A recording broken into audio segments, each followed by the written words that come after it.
आज या ठिकाणी राजमाता अहिल्याबाई होळकर यांच्या नावाने जी कर्जमाफीची योजना सरकारने लागू केली होती त्याचा आढावा माननीय मुख्यमंत्री महोदयांनी घेतला होता। त्याच्याबद्दलची बैठक होती। त्याचबरोबर नशिराबादच्या या शेतकऱ्यांबरोबर आणि विमानतळाच्या अथॉरिटीबरोबर सुद्धा आमची एक बैठक होती आणि आता ही तिसरी बैठक नाही बरोबर या ठिकाणी घेण्यात आलेली आहे। याच्यामध्ये शेतकऱ्यांच्या कर्जमाफीमध्ये जवळपास 65,000 या ठिकाणी शेतकरी होते। त्याच्यापैकी जवळपास 50,000 शेतकऱ्यांना त्याचा लाभ मिळालेला आहे। त्याच्यामध्ये 4,000 शेतकरी आमचे या ठिकाणी मयत आहे आणि बाकी शेतकऱ्यांचं केवायसी न झाल्यामुळे या ठिकाणी त्यांना पैसे मिळू शकत नाही। पण त्याच्याकरता सुद्धा कलेक्टर महोदयांनी कॅम्प लावण्याचा एका घोषित केलेलं 2 दिवसामध्ये या ठिकाणी जिल्हा मध्यवर्ती बँकेमध्ये त्याचा कॅम्प घेतला जाईल। त्याचबरोबर या ठिकाणी दुसरी जी बैठक झाली ती विमानतळाच्या अथॉरिटीच्या बाबतीमध्ये होती।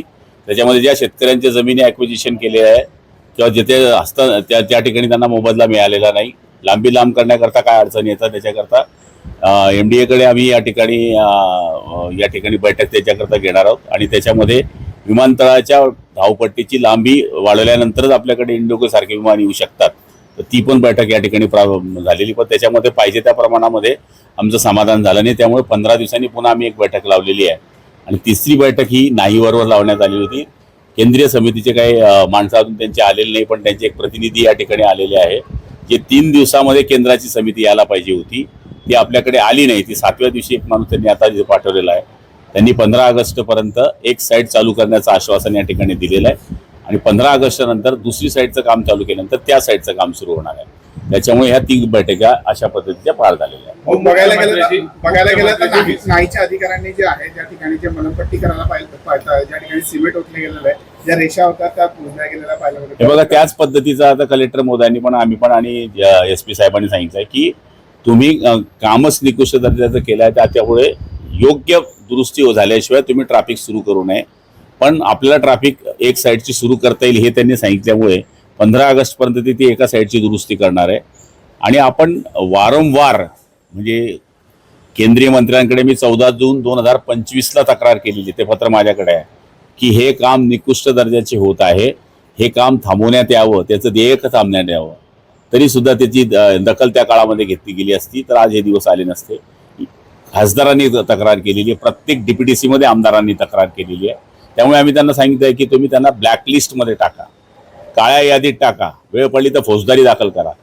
अशा पद्धतीने आम्ही त्या ठिकाणी त्यांना सांगितलेलं आहे। आणि दुसरी महत्त्वाची गोष्ट म्हणजे जोपर्यंत त्यांची जी टीम येईल ती काम करेल तोपर्यंत एकच साईड फक्त सुरू राहील, दुसरं काम सुरू झाल्यानंतर दुसरी साईड सुरू होईल। नाहीचे अधिकारी कुठेतरी ठेकेदारांना पाठीशी घालतात कारण ते वर तक्रार करतात। हे बघा हे जे आले हे टेक्निकल लोक आहे, पण त्यांची जी टीम आहे त्यांच्याकडे तर आपण तक्रार केलेली आहे, गडकरी साहेबांकडे पण आपण तक्रार केलेली आहे, काम चालू असताना तक्रार केलेली आहे।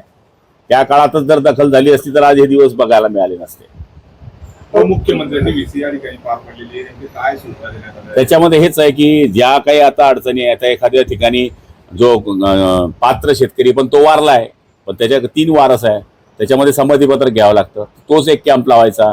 काहींचं KYC झालं नाही, काही वडील लोक आहेत की त्यांचं हाताचा ठसा येत नाही, बोटाचा ठसा येत नाही, त्या बाबतीमधले विषय आहे। आणि बाकी मयत आहे, मयतांचा विषय आहे। या सगळ्या गोष्टींचा या ठिकाणी सूचना देण्यात आलेल्या आहे आणि कॅबिनेटची जी सब कमिटी असते त्या कमिटीच्या समोर हा विषय जाईल आणि त्याच्यामध्ये काय काय चेंजेस करायचे आहे या सूचना मुख्यमंत्र्यांनी दिलेल्या आहेत। एकनाथ शिंदेंनी खासदारांसोबत आज पंतप्रधानांची भेट घेतलेली आहे, नेमकं काय करणार मला माहित नाही। आता शेवटी एकनाथ शिंदे साहेब आहेत, ते खासदारांकडे काही कामं असतील, राज्याचे विषय असतील, त्याच्याकरता बैठक घेतली असेल।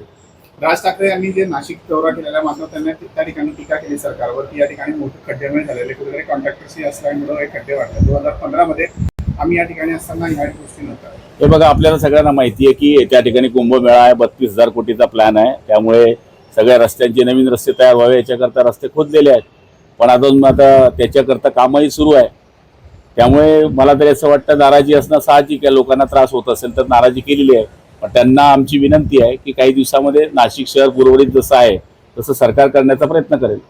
भाऊ या ठिकाणी स्मिताताईंनी गडकरी साहेबांची भेट घेतली आहे। जळगावमध्ये कुठेतरी उड्डाण पुलाला स्थायी मंजुरी मिळाल्याचं पाहायला मिळतं, चांगली गोष्ट होईल। ताईंचं अभिनंदन आहे, कारण की ती गरज आहे आपल्याला। आज आपण बघतोय की काल अर्धा तास आपली ट्रॅफिक बंद राहिली। SP साहेबांनी स्वतः सांगितलं की जवळपास 2 पोलीस स्टेशनचे पोलीस आपले अडकून पडलेले आहेत. हे ट्रॅफिक काढायला अर्धा तास आपल्याला पास व्हायला हे मुश्किल होते. आणि जो मूळ रस्ता होता आपला तो बंद पडल्यामुळे ही अडचण होते. जर त्यांनी हा उड्डाण पुलाकरता सहकार्य केलं तर त्यांचे जळगाव जिल्हा खूप आभारी असेल. संभाजीनगर या ठिकाणी जे मराठा क्रांती मोर्चाचे कार्यकर्ते जे आहेत ते उपोषणाला बसणार आहेत विविध मागण्यांसाठी.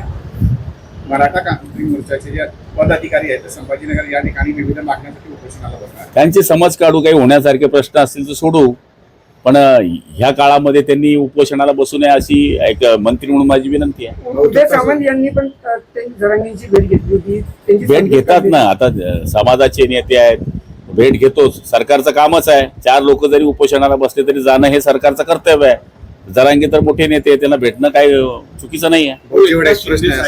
सदावर्तींचं असं म्हणणं आहे की एकनाथ शिंदेच जरांगे पाटलांना पाठीशी घालताय, त्याच्यामुळे ते जे काही ते वक्तव्य करतायत. सदावर्ते कोणाचे वकील आहे तुम्हाला माहित आहे? हे त्यांनी स्वतंत्र ठरावं. एकनाथ शिंदे म्हणजे सरकार आहे आणि सरकार म्हणजे एकनाथ शिंदे आहे. त्यामुळे एकनाथ शिंदेवर बोलणे म्हणजे सगळ्या सरकारवर बोलणे आहे.